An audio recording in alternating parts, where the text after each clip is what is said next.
Sexy.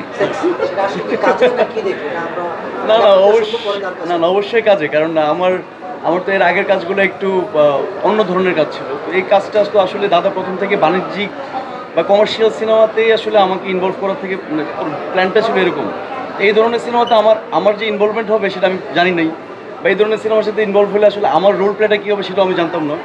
তো দাদাকে আমি আসলে সেক্সি বলার একটা রিজন ছিল যে আমি আসলে যে ধরনের অ্যাকশন সিনেমা করতে চাই বা আমার যেরকম ভালো লাগা অ্যাকশন সিনেমা নিয়ে, তো সেই দাদার হাতটা ধরে আসলে সেটা শুরু হলো। তো আমার মনে হয় দাদা এটা কন্টিনিউসলি করে যাবেন, আরও প্রচুর সিনেমা বানাবেন, অ্যাকশন সিনেমা।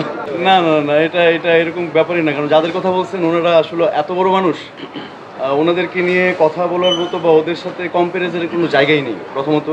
কেন ওরা ক্ষেত্রে ওরা এত বড় মানুষ, ওরা বাংলা সিনেমার, আমি যদি বলি ওরা ব্র্যান্ড অ্যাম্বাসেডর যাদের কথা বললেন। তো ওরা ওরা ওরা বাংলা সিনেমাটাকে বাঁচায় রাখছে এতদিন পর্যন্ত।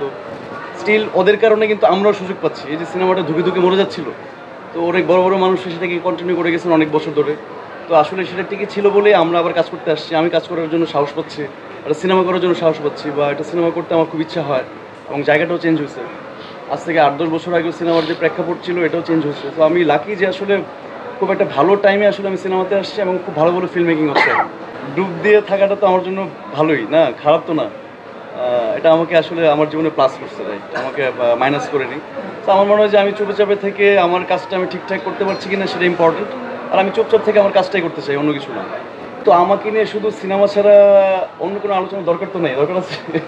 দরকার তো নেই। তো যেহেতু আমি অ্যাক্টর, আমার কাজ হচ্ছে সিনেমা করা, আমার কাজ হচ্ছে অ্যাক্টিং করা, ভালো ভালো প্রোডাকশন করা। এটা ছাড়া মনে হয় না বা অন্য কোনো কাজের সাথে আমার ইনভলভ থাকা উচিত এবং অন্য কিছু নিয়ে আমার আলোচিত সমালোচিত হওয়া উচিত আর কি। আমি দক্ষিণের অভিনেতা না, আমি বাংলাদেশের অভিনেতা। তো আসলে দক্ষিণের কোনো অভিনেতাকে নিয়ে বা ওরকম যদি ভালো লাগা কাজ করে থাকে সেটা হয়তো বা সিনেমার প্রেক্ষাপট, সিনেমার সিনেমার স্টাইলটা কীরকম, সিনেমাটা দেখতে কীরকম, ওই কারণে হয়তো বা ওরা মিলাচ্ছে। বাট আমি কমপ্লিটলি একজন বাংলাদেশি অভিনেতা। আমি বাংলাদেশে কাজ করতে স্বাচ্ছন্দ্য বোধ করি। কেউ যদি আসলে আমাকে বাংলাদেশি অ্যাক্টর হিসেবে পরিচয় করা দেয়, এটা আমাকে অনেক বেশি ইন্সপায়ার করে। অ্যান্ড ডেফিনেটলি যেহেতু আমাদের আশেপাশে দেশ, আমরা বলিউড, তামিল এগুলোর আশেপাশেই আমাদের আসলে থাকা হয়, তো মানুষ আসলে ওই ইন্সপায়ার হয়েই আসলে এটা বলে। এখন পর্যন্ত যারা যারা সিনেমাটা দেখেছেন, আমার মনে হয় যে আমি যতবার হলে ভিজিট করতে গিয়েছি সবাই সিনেমাটা দেখে আসলে মুগ্ধ। কারণ এটা এটা আমি একটু আগে বলছিলাম যে এটা শুধুমাত্র অ্যাকশন ওরিয়েন্টেড না। এটা আসলে সিনেমাটা না দেখা পর্যন্ত মানুষ বুঝবে না, এটাতে অনেক কিছু আছে। তো এই সিনেমাটা যখন রেডি হয়, দাদার একটা ভিশন ছিল, প্ল্যান ছিল।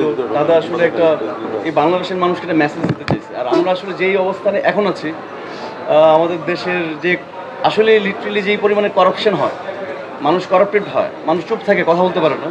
তো দাদা আসলে এই চুপ থাকাটাকে মনে হয় সিনেমার মাধ্যমে নিয়ে আসছে। আমার মনে হয় যারা দেশ নিয়ে চিন্তা করেন, সমাজ নিয়ে চিন্তা করেন, মানুষ নিয়ে চিন্তা করেন, করাপশন নিয়ে চিন্তা করেন, আমার মনে হয় ওদের সবারই সিনেমাটা দেখা উচিত।